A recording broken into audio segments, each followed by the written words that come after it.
Hello class, my name is Marissa Colbier, and this is my reflection of my portfolio project. So first off, I want to say what I learned.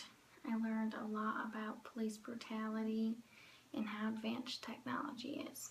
It's crazy to think about how much police brutality goes on each and every day. Body cams are a great way to prevent police brutality. People are less likely to commit crimes or do something they're not supposed to do if they're being recorded. That's why I think that body cams would be a great investment for all police departments, and that's what I wrote my portfolio project on. So I learned a lot about body cams. They have motion detection, location services, and they're very, very advanced. What I would do differently is definitely plan. I didn't plan very well. I am currently a manager and I go to school full time, so it's very hard to work full time and go to school full time and take online classes. So if I had to do it over again, I would definitely take more time. I would plan it out.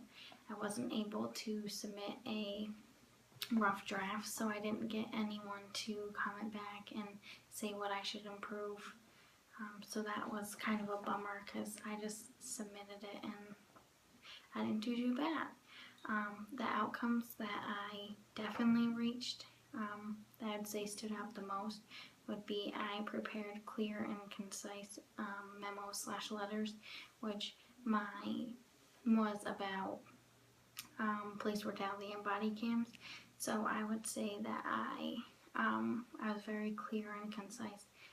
What I wrote, I used lots of documents and lots of resources to make sure that I was clear and concise. I tried not to repeat myself or do anything of that sort. Also, I produced one research-based document. I used a lot of research for this.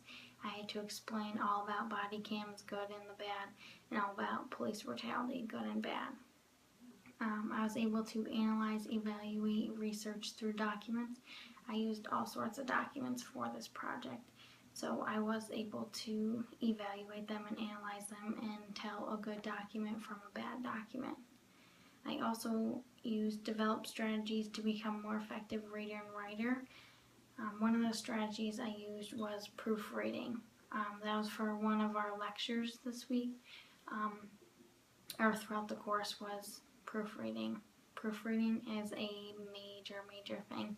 I just like to type and think it's okay because I typed it, so yeah, it's definitely okay. No, I went through and I actually proofread some things and I could not believe how many mistakes I made. I made a lot of mistakes, so that helped me become a better writer by being able to go through my work and make sure that I wrote everything I wanted to write and made sure things were typed correctly, right spelling, punctuation. And also when you proofread, then you can add in any things that you might have missed or take some things out that you might have repeated.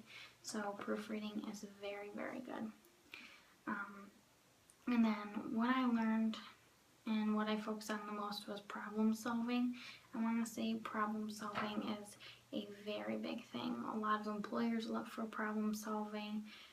You can't really be taught how to problem solve. You kind of just got to figure that out. So through the complaint letters, I think that's how I figured it out the most and learned through it the most, was because with the complaint letters, you saw a bad one where they just were lashing out and saying why they were mad and they're never going to do business with them and they're never going to have their friends go there again.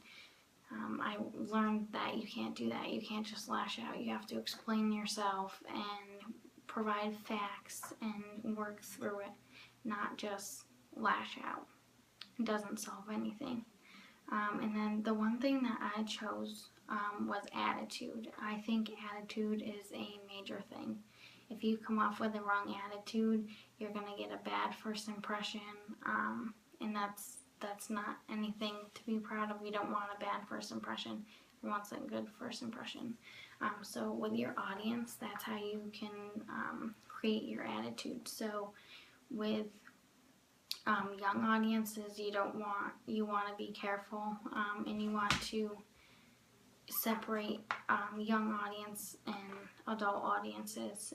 You want to select your tone and make sure you provide the right tone, the right attitude, the right words. You don't want to say things that younger kids aren't going to understand or know or be able to relate to versus older people. So I definitely learned a lot. I thought it was a great class, and that's all I got.